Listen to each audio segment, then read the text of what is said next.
Restoration.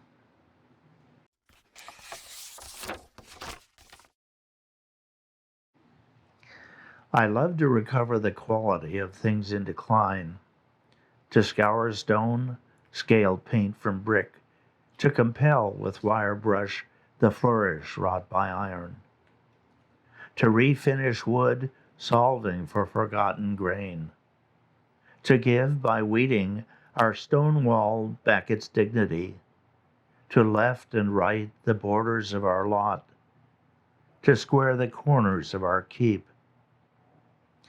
I have even dreamed, pushing a pushcart, I stop anywhere and start doing what needs to be done. The first building takes time, replacing windows, curing the roof. I know compromises must be made, and make none, a floor at a time.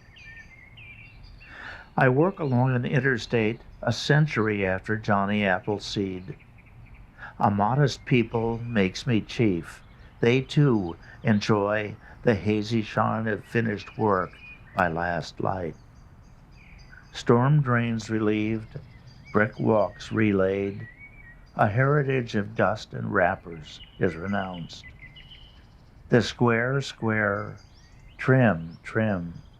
The town for once is like an artist's conception of the town.